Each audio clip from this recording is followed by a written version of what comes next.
Le 19 mai 1998, une tragédie frappe l'école secondaire de Lincoln County. La petite localité de Fayetteville est sous le choc quand la vague de violence dans les écoles déferle sur elle. Le procureur local se battra pour que la raison et la justice triomphent en dépit de la controverse qui entoure cette affaire.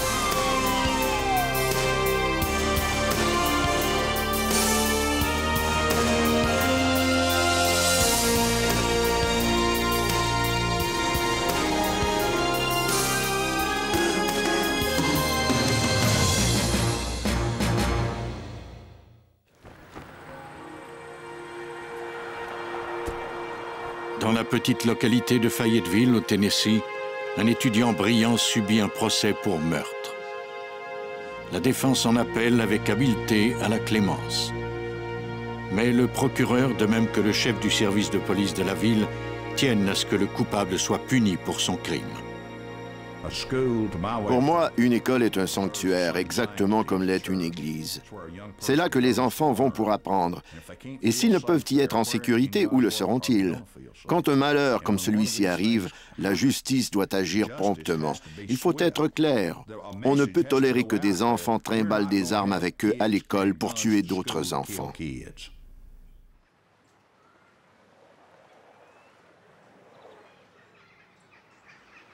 Le 19 mai 1998. Il ne reste que 3 jours avant la remise des diplômes de l'école secondaire de Lincoln County à Fayetteville, au Tennessee. Plusieurs soirées et célébrations ont été prévues pour souligner cet événement. Les finissants ont hâte de terminer l'école secondaire. Malheureusement, ce jour-là, une tragédie anéantit leur enthousiasme.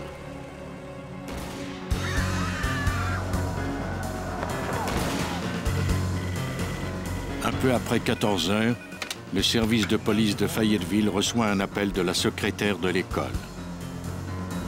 Elle déclare qu'un étudiant a été abattu de plusieurs coups de feu dans l'aire de stationnement et que le tireur est toujours sur les lieux.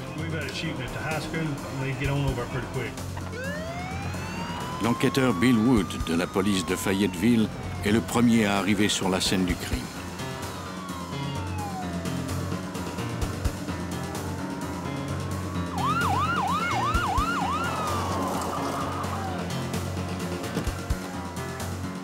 À son arrivée, l'enquêteur Wood voit un jeune homme étendu par terre. Un professeur lui dit que la victime s'appelle Nick Creason. Il a reçu plusieurs projectiles. Il semble inconscient.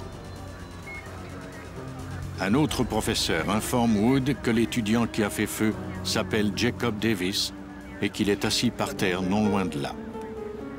Un membre du corps enseignant a récupéré son arme. Jacob Davis, how old are you? 18? Wood met Davis en état d'arrestation. Jacob ne montrait aucune émotion. J'avais la main posée sur lui et il ne tremblait pas. Il ne pleurait pas non plus. Il ne semblait pas perturbé du tout. Je lui ai demandé quel âge il avait. Il m'a répondu qu'il avait 18 ans. Je lui ai fait la lecture de ses droits et je lui ai demandé s'il avait une déclaration à faire. Il a dit « Je veux seulement un avocat ». À 18 ans, Jacob Davis vient tout juste de devenir adulte aux yeux de la loi.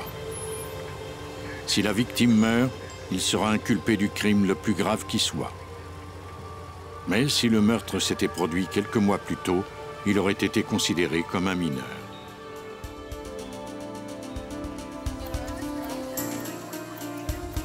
Le personnel des urgences fait l'impossible pour sauver la vie du jeune homme. Mais ses blessures internes sont graves.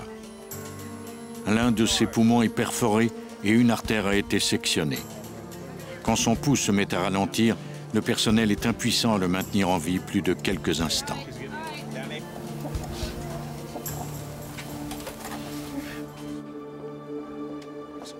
Plus tard, Wood se rend à l'hôpital pour s'enquérir de l'état du jeune homme. Quand je suis arrivé, bien entendu, j'ai appris que le jeune homme était mort. Il avait reçu plusieurs projectiles. Après le décès de Nick Creason, L'enquêteur recueille ses vêtements et ses effets personnels et les conserve à titre d'indice. C'est le médecin légiste Charles Harlan qui fait l'autopsie de la victime.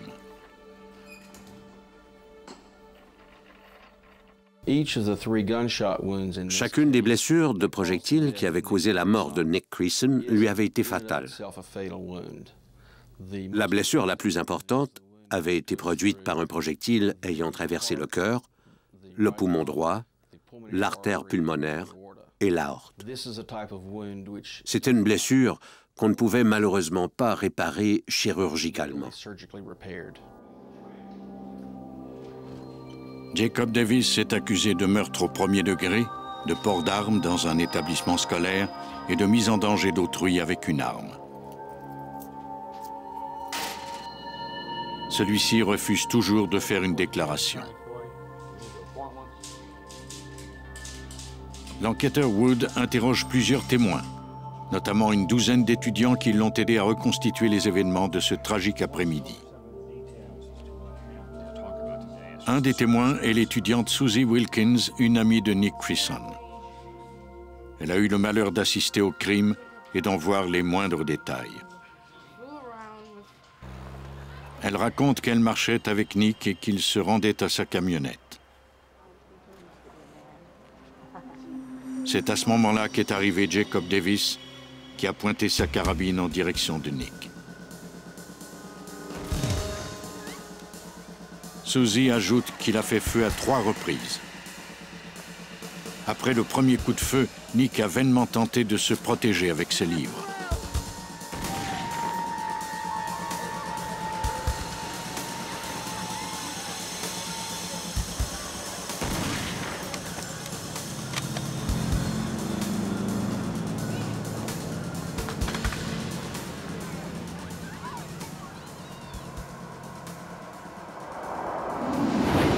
L'instructeur d'atelier Ricky Bryant était également sur les lieux. Pendant qu'un étudiant se précipitait aux côtés de la victime, Bryant s'est emparé de la carabine pour empêcher Jacob Davis de tirer sur quelqu'un d'autre. Les témoins déclarent que Jacob Davis n'a pas dit un mot pendant tout le drame. Quand il a terminé de tirer, il s'est assis et a attendu l'arrivée des policiers.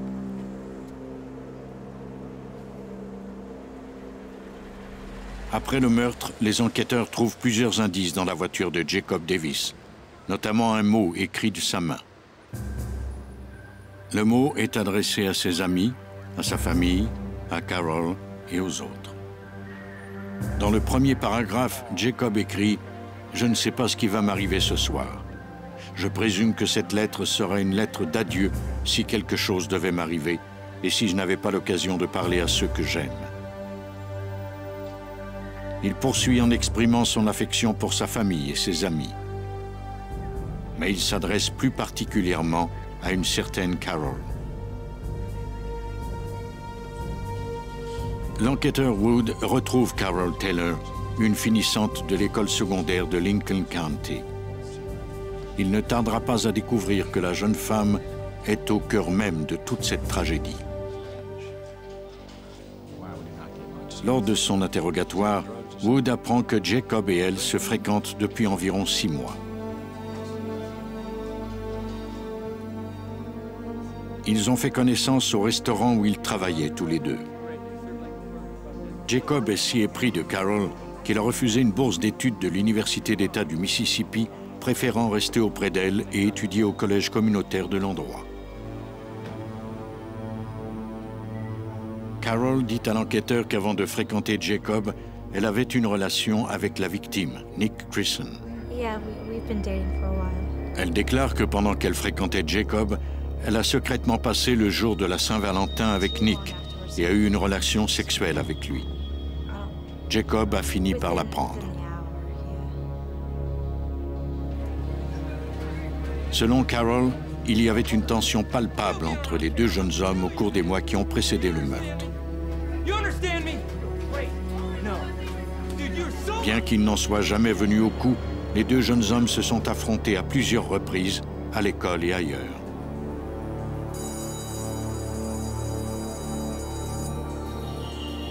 Carol parle à l'enquêteur Wood d'un incident qui s'est produit la veille du meurtre. Pendant que Jacob et elle achetaient un test de grossesse, elle lui a fait des aveux. Elle lui a dit qu'elle a acheté un autre test de grossesse quelques mois plus tôt, car elle croyait qu'elle était peut-être enceinte de Nick Creason. Selon Carol, Jacob Davis a eu alors une réaction émotionnelle très intense. Avec ses aveux, Carol lui a montré que sa liaison avec Nick était plus sérieuse qu'elle le lui avait laissé croire. Jacob s'est calmé peu à peu et Carol et lui ont eu à nouveau une relation sexuelle pendant la soirée.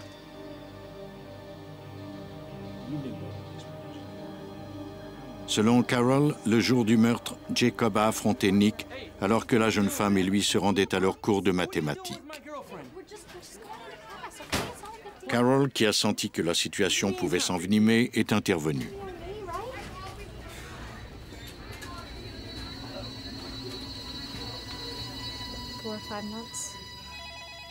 En se basant sur les informations obtenues de Carol Taylor, ainsi que celles de plusieurs autres témoins, l'enquêteur Wood reconstitue les événements qui ont mené à la tragédie. Jacob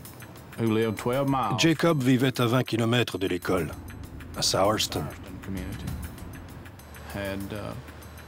Il a quitté l'école et est rentré chez lui, a pris la carabine et les munitions, et il est retourné à l'école. Avant d'arriver, il s'est garé au bord de la route et il a rédigé la lettre qu'on a trouvée dans la voiture.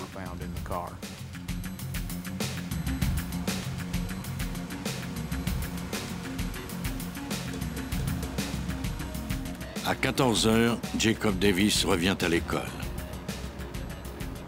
Dans moins d'une heure, Nick Creason sera mort. 3 jours après le meurtre, Davis est traduit en justice à Lincoln County pour notamment meurtre au premier degré. C'est le procureur général Mike McCown qui est chargé de la poursuite. C'était une affaire très difficile au plan émotionnel parce que c'était arrivé dans ma ville et que je connaissais beaucoup de gens de l'école qui étaient pris par cette affaire au plan émotionnel. J'ai écouté plusieurs d'entre eux. Ils m'ont parlé de ce qu'ils ressentaient par rapport à tout ça et ce qui, selon eux, devait être fait. Le jour du meurtre, l'avocat de la défense Ray Fraley reçoit un appel du père de Jacob Davis. Son fils était détenu. Il voulait que j'aille le voir en prison.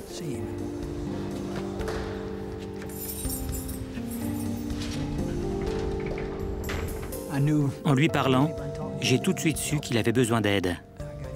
Je l'ai fait sortir de sa cellule et je l'ai conduit dans la bibliothèque de la prison où l'on a parlé pendant environ 1 heure. Je n'ai pas pu tirer grand-chose de lui parce qu'il était en état de choc. J'avais juste envie de rester auprès de lui et de le réconforter. Je voulais qu'il sache que dans cette tragédie, quelqu'un allait l'accompagner dans chacune des étapes par lesquelles on passe dans ce genre d'affaires. À titre d'avocat de Jacob Davis, la première préoccupation de Ray Fraley est de s'assurer que l'État ne cherchera pas à le faire condamner à mort. J'ai alors rencontré le procureur local, Mike McCown, qui est un ami à moi. Il subissait beaucoup de pression de tout le pays à cause de cette situation. Pour demander la peine de mort au Tennessee, l'affaire doit répondre à un seul des 13 critères prévus par la loi. Ces critères incluent notamment qu'il y ait plusieurs victimes ou que celles-ci fassent partie des forces de l'ordre ou qu'elles soient des juges. Étant donné les circonstances, je pensais qu'il s'agissait d'un cas de prison à vie plutôt que d'un cas de peine de mort. La partie poursuivante s'entend donc avec la défense sur le fait qu'elle ne cherchera pas à obtenir la peine de mort. Les parties s'entendent également pour sélectionner les membres du jury parmi des gens qui vivent à l'extérieur du comté. Fayetteville, au Tennessee, est situé à 130 km au sud de Nashville et à 50 km au nord de l'Alabama. La population de Fayetteville compte environ 7500 personnes. Dans cette petite ville, tout le monde est au courant de la tragédie qui a frappé l'école secondaire de Lincoln County. Trouver des jurés impartiaux qui n'ont pas entendu parler de ce cas ne sera pas une mince affaire.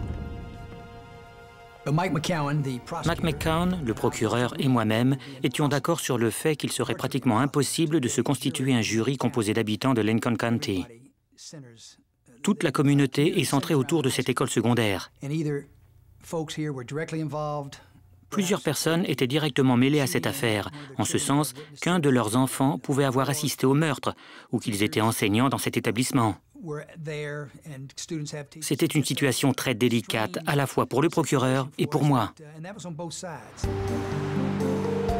Les jurés seront transportés en autobus depuis Dickson County. On a choisi cette localité parce qu'elle ressemble à Lincoln County d'un point de vue géographique, social et économique. La veille du procès de Jacob Davis, le jury est convoqué au palais de justice de Lincoln County. Les membres seront séquestrés pendant toute la durée du procès.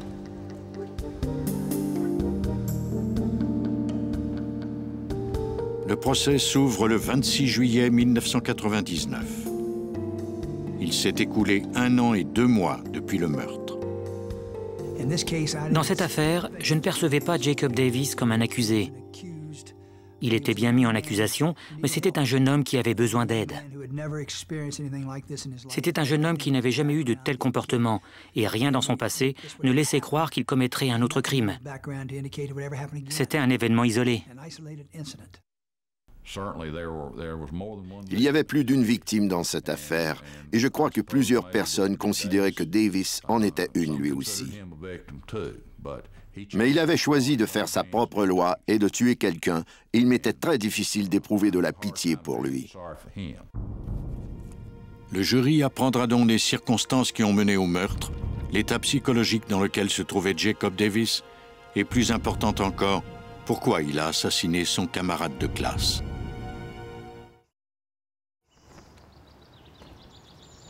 All rise. The court of the Honorable Judge Charles Lee is now in session.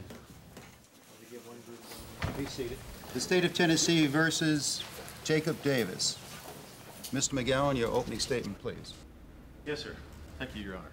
Le procureur Mike McCown commence son introduction en indiquant aux membres du jury qu'ils sauront bientôt que le meurtre de Nick Creason était prémédité.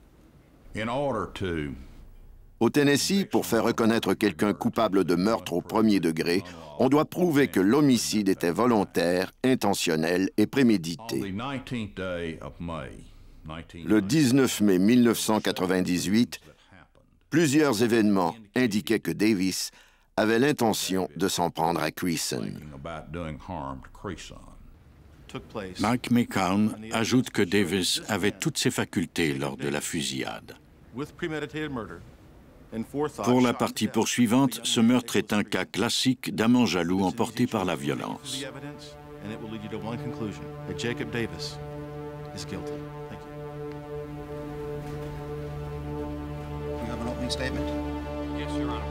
Dans sa déclaration d'ouverture, Ray Fraley déclare que Jacob Davis souffrait de capacités intellectuelles amoindries. Fraley ajoute que son client était sujet à une dépression sévère, qu'il dormait très peu au cours des mois qui ont précédé le meurtre et qu'il aurait même entendu des voix. Les capacités intellectuelles amoindries ne sont pas à confondre avec l'aliénation mentale. Quand on démontre qu'un prévenu souffrait d'aliénation mentale, celui-ci peut être exonéré de ses crimes. On dira qu'il est innocent pour cause d'aliénation mentale. Mais quand on déclare que le prévenu souffrait de capacités intellectuelles amoindries, ce n'est pas un argument qui permettra d'éviter un verdict de culpabilité. Ça signifie seulement que le jury pourra prendre ce fait en considération pour déterminer si le meurtre a été prémédité et s'il s'agit d'un homicide au premier degré. Pour la défense, il ne s'agit pas d'une simple affaire de jalousie. Il s'agit plutôt du cas d'un jeune homme déséquilibré qui a fini par perdre le contrôle. Fraley affirme que son client ne devrait pas être reconnu coupable de meurtre au premier degré, mais plutôt de meurtre au second degré ou d'homicide involontaire.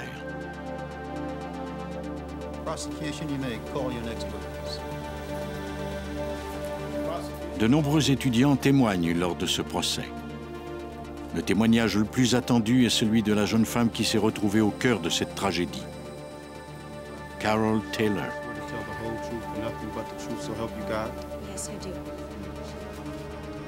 Le procureur interroge Carol à propos de ses relations avec le prévenu et la victime.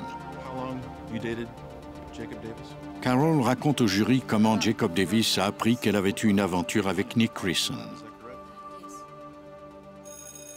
La nouvelle de cette aventure s'est propagée 2 mois avant le meurtre, pendant le cours de physique de Madame Roberts.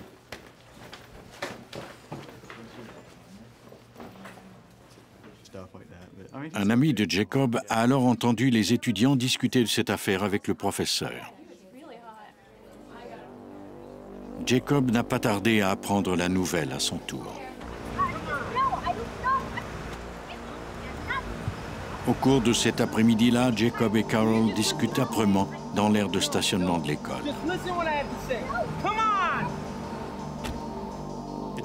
La dispute s'est terminée 4 heures plus tard quand Jacob a remis une lettre à Carol. C'est la première de 3 lettres écrites par le prévenu qui seront lues aux membres du jury pendant le procès. La partie poursuivante espère que cette lettre convaincra le jury que le meurtre de Nick Creason était prémédité. Elle a été écrite 2 mois avant le meurtre. I don't deserve this, Carol. From the beginning, I have given you nothing but my all. And for what? To be with you. That is all I have asked. I'm faithful. I'm true. I'm honest. My heart screams, how could you? And you talk about your night at work. I bleed, and for that he should bleed as well. My friends say I should take this anger out on you. You know as well as I do I can't do that. It must go somewhere, thus this letter. Jacob Davis poursuit en disant à Carol à quel point il l'aime et combien il l'a déçue. Pour le procureur Mike McCown, les paroles violentes de Jacob à l'endroit de Nick Creason indiquent que son crime était prémédité. C'était environ 60 jours avant le meurtre. Ça nous indiquait une chose. Il avait effectivement eu des pensées violentes bien avant de commettre le meurtre. Mais la même lettre peut être interprétée de façon complètement différente. La défense, elle, y voit autre chose. À mon sens, la lettre montrait la détérioration de l'état de mon client, ce qui soutenait mon jugement selon lequel il avait souffert de capacités intellectuelles amoindries et ne pouvait pas avoir prémédité le meurtre. Le procureur croit que l'accusé se contrôlait parfaitement quand il a abattu la victime. Il espère que le témoignage de Carol Taylor permettra d'étayer sa position. Did you see any great change in him at all during the months of April or May of that year? He seemed happier. Happier? Yeah, happier. Carol déclare qu'au cours des mois qui ont précédé le meurtre, la colère de Jacob semblait s'être dissipée. Elle parle de l'incident de la pharmacie. Elle dit que Jacob s'est remis rapidement après qu'elle lui a raconté avoir déjà acheté un test de grossesse à la suite d'une relation sexuelle avec Nick Creason.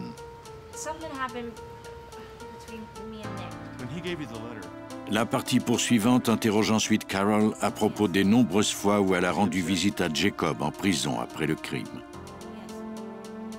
On espère que ce qu'elle dira de ces visites montrera à quel point Jacob avait l'air sain d'esprit peu de temps après le meurtre, qu'il était conscient de ce qu'il avait fait et qu'il n'affichait aucun remords.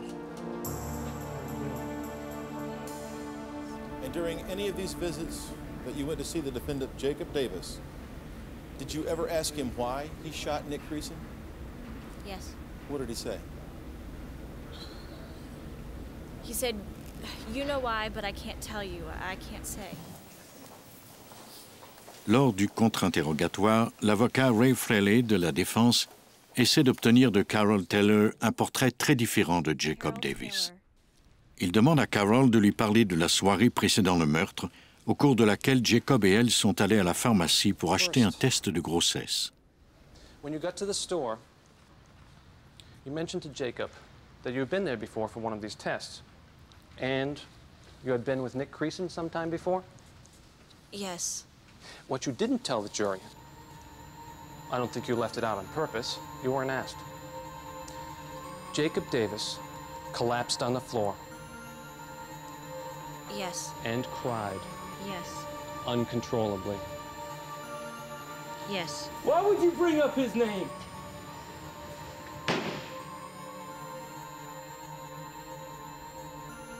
Ray Fraley se sert du témoignage de Carol Taylor pour soutenir le fait que Jacob souffrait d'insomnie avant le meurtre. During this period of time after this march, there is no question in your mind, is there, that he was absolutely sleep deprived? No. You could see it. He was getting haggard, wasn't he? Yes. You were concerned about his health. Yes. So this young man, on the night of the pregnancy test, and the episode that you have described at your house, went home, and you met him the next morning at 7 or so. Yes. Again, he hadn't had any sleep, had he? No. At Shoney's and with you, he seemed to be all right. Yes. Sort of a security, wasn't it? Yes. Then we went to the first exam, which is physics. Yes. Did you have that class with him? Yes. He didn't even take the exam, did he? No. The same young man who on the night before was out of control, crying, shaking, begging you, wrote a letter. Yes. All of these things were happening in his life. Uncontrollable bouts of crying and shaking at various times, including the times that were not mentioned in the car with him, where he would just lose it. All of these times were times that Mr. McCowan expressed to you were times of utter happiness for Jacob Davis. Yes. That wasn't so, was he? No. Did he seem fine? He seemed fine. When he left, he was fine. Said he was okay. L'enseignante Tiffany Roberts de l'école secondaire de Lincoln County est alors appelée à la barre. Elle enseignait à la victime dans un autre groupe que celui de Carol et Nick. La nouvelle de leur aventure s'est d'abord propagée lors d'un de ses cours.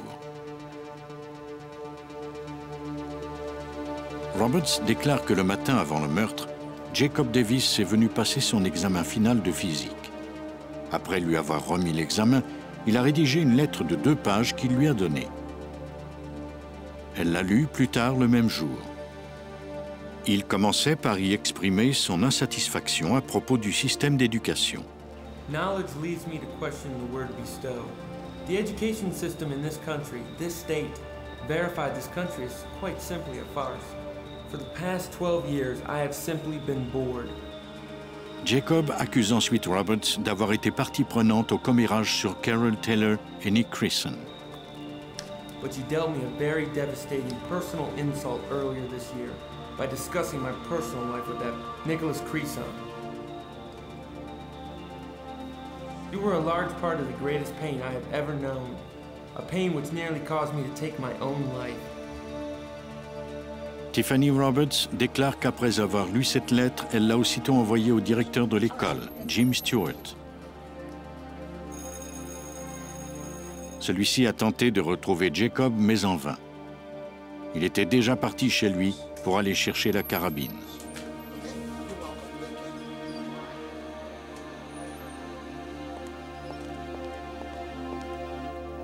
On lit ensuite la 3e lettre à voix haute pour que les membres du jury puissent en connaître le contenu. C'est l'enquêteur Bill Wood qui est appelé à la barre.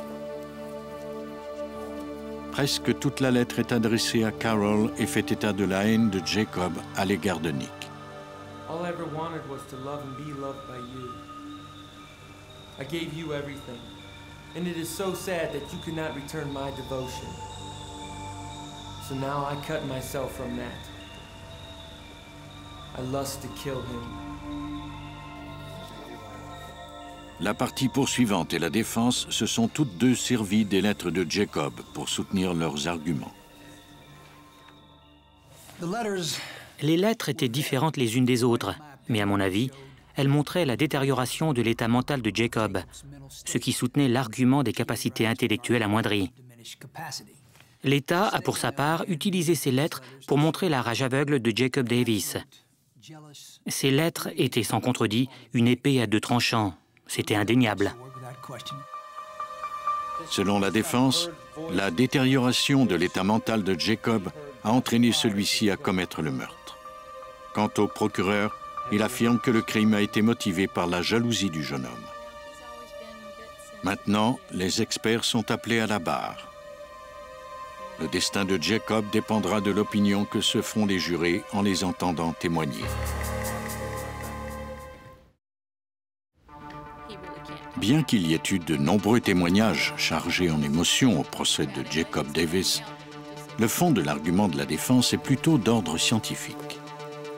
Le prévenu souffrait de capacités intellectuelles amoindries et il ne pouvait pas commettre un meurtre prémédité.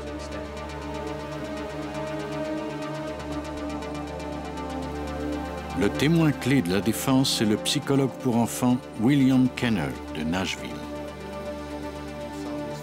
Kenner a rencontré Jacob Davis un an avant le procès. William Kenner est un psychologue de renom et il est particulièrement qualifié dans le champ des capacités intellectuelles amoindries. Il était d'avis, tout comme moi, qu'il s'était passé quelque chose pendant l'enfance de Jacob. Une fois prises en considération toutes les circonstances de la vie du jeune homme, il pouvait affirmer qu'il souffrait de capacités intellectuelles amoindries. Au procès, tous ces gens ont témoigné. Les experts disaient que le prévenu souffrait de capacités intellectuelles amoindries, mais l'État disait que ce n'était pas le cas. C'est devenu une question de fait pour le jury et les membres ont dû prendre leur décision en se basant sur le témoignage des psychiatres.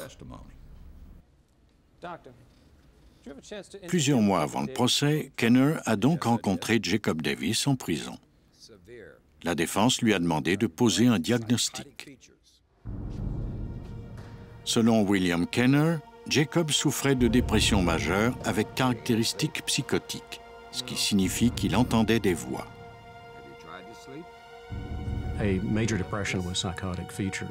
Les sujets atteints de dépression majeure entendent souvent des voix comme Jacob en entendait. Dans son cas, comme dans bien d'autres, il ne s'agissait pas d'un personnage important comme Dieu qui lui dictait de faire telle ou telle chose. C'était plutôt comme un chœur de la tragédie grecque qui lui marmonnait continuellement qu'il n'était qu'un bon à rien. Quand il était contrarié et que la situation devenait trop difficile, les voix devenaient de plus en plus fortes. Quand la défense affirme que Jacob entend des voix, la partie poursuivante est décontenancée. C'était la première fois qu'on entendait parler de ces voix. Ça ne figurait pas dans les rapports et on n'en a jamais entendu parler avant que cet expert soit appelé à la barre et atteste que le prévenu entendait des voix. Kenner poursuit en déclarant qu'il y a eu plusieurs cas de dépression grave dans la famille de Jacob Davis. Une de ses tantes s'est suicidée. Fraley demande à l'expert si les émotions qu'éprouvait Davis étaient intenses au point qu'il aurait pu être déconnecté de la réalité. Kenner répond que ses émotions étaient très intenses. En outre, il avait du mal à les contrôler en raison de sa psychose.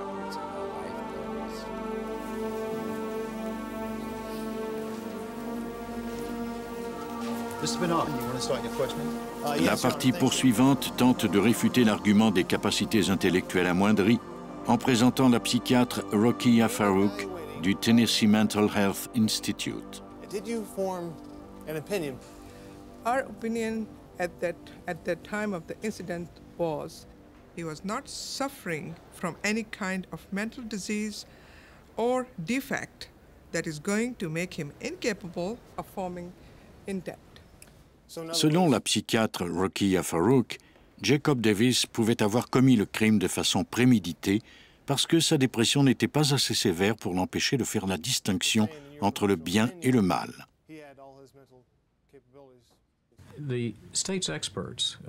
Les experts présentés par l'État étaient d'accord sur plusieurs points que j'avais avancés. Mais ils n'étaient pas d'accord sur la gravité de sa dépression. Ils avaient toutefois évalué son état mental environ 1 an et demi après le crime. La défense indique que les psychiatres de l'État basent leurs témoignages sur des évaluations qu'ils ont faites 1 an et demi après le crime, et après que Jacob a été soigné par les psychiatres de la prison. Quant à l'argument qui repose sur le fait que Jacob entendait des voix, Rokeya Farouk confirme que c'est effectivement un symptôme que l'on observe dans certains cas. You don't give it much importance that the young man was hearing voices. Is that your testimony? Yes. You all disagree about that, right? Yes. Ils n'ont pas nié, à titre d'experts de l'État, que Jacob était victime d'un traumatisme émotionnel. Mais ils ne pensaient pas pour autant qu'il avait eu des capacités mentales amoindries. L'avocat de la défense McGee conclut son contre-interrogatoire en remettant en question le témoignage de la psychiatre Rokeya Farouk sur le fait que la dépression de Jacob Davis n'était pas grave. Il lui indique qu'elle a elle-même prescrit un antidépresseur à Jacob Davis lorsqu'elle l'a évalué. La psychiatre répond que l'antidépresseur prescrit peut également traiter une dépression légère. Dr. Farouk, you're excused. Thank you. Mr. McCowan.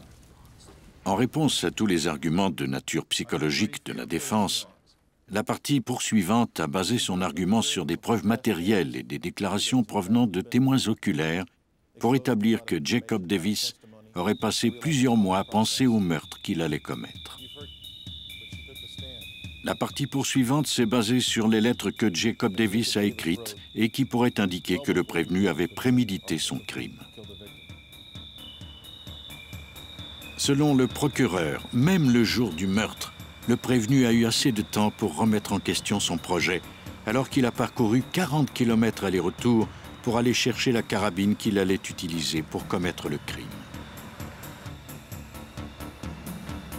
La partie poursuivante dispose de preuves selon lesquelles il aurait ensuite attendu pendant 20 minutes avant de surprendre Nick Creason.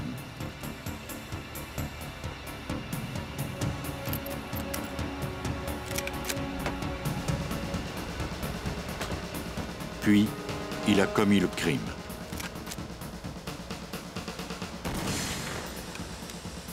Ensuite, il a rechargé son arme.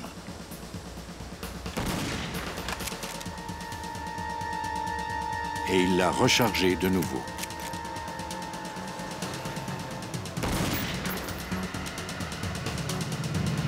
Lors de sa plaidoirie finale, l'avocat de la défense, Ray Fraley, déclare au jury que ce meurtre était une tragédie entre adolescents.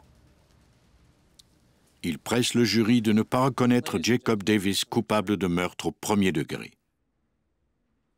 He's not innocent. He is guilty of killing Nick Creason. But we submit that he is not guilty of first-degree murder.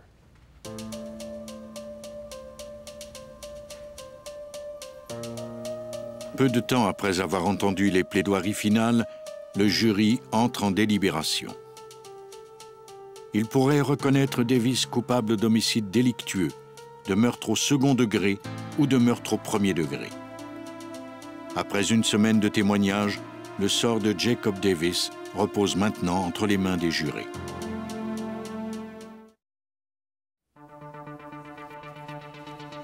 Jacob Davis, un brillant étudiant, est accusé du meurtre de son camarade de classe, Nick Creason. Son destin est entre les mains des jurés qui doivent décider s'il est coupable d'homicide délictueux, de meurtre au second degré ou de meurtre au premier degré. Yes, we have, Your Honor. Bill?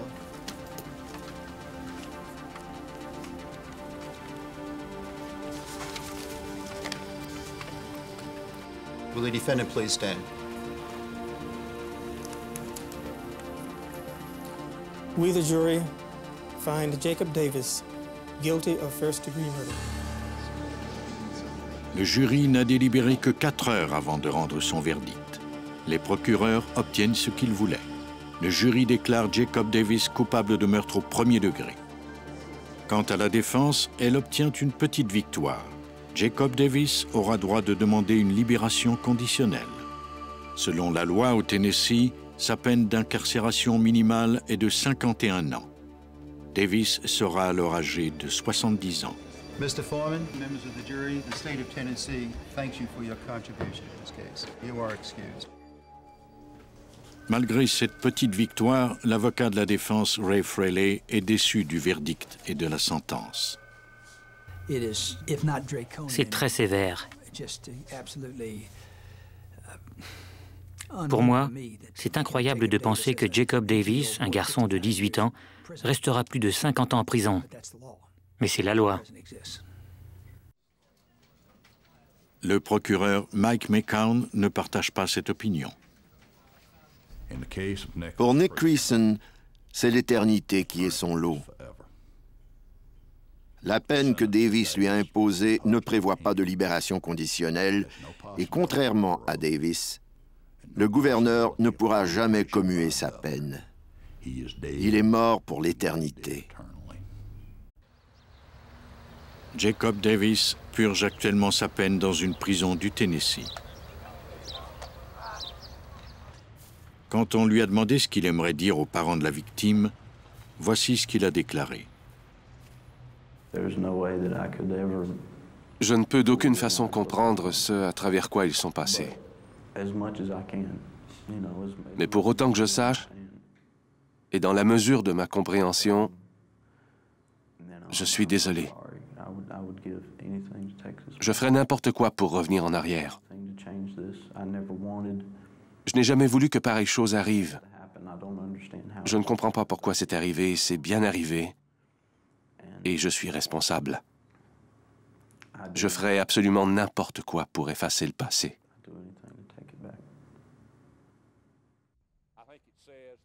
Après le procès, Mike McCown déclare à la presse qu'il espère que la peine sévère imposée à Jacob Davis enverra un message clair. La société ne tolère pas que des armes soient apportées dans des écoles. Bien que McCown ait envoyé ce message, il n'a malheureusement pas été entendu. La tragédie de l'école Lincoln County a depuis été éclipsée par d'autres cas de fusillade encore plus graves dans des écoles. L'un de ces cas s'est produit seulement 2 jours après le meurtre de Nick Creason. À Springfield, en Oregon, un étudiant du nom de Kip Kinkel a abattu ses parents. Il est ensuite allé à l'école où il a fait feu sur plusieurs élèves. Et le 20 avril 1999, 2 étudiants sont entrés dans l'école secondaire Columbine à Littleton, au Colorado, et ont ouvert le feu, tuant 12 étudiants et un professeur. Il s'agit de l'une des fusillades les plus importantes à être survenues dans une école américaine. Aujourd'hui, Phyllis Davis, la mère de Jacob, travaille au même restaurant où elle travaillait avant le meurtre. Elle essaie toujours de comprendre ce qui est arrivé à Jacob au cours de ses 2 années d'études à l'école de Fayetteville.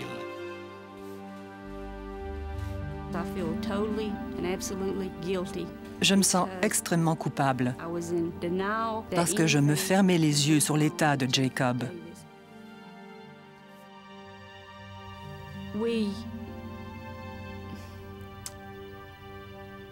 On ne voyait pas ce qu'il éprouvait.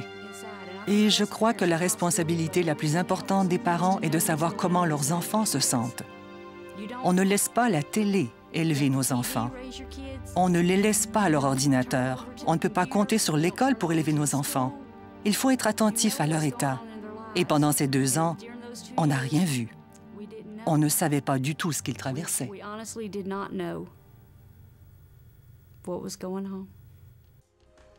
Le crime de Jacob Davis a fait plusieurs victimes.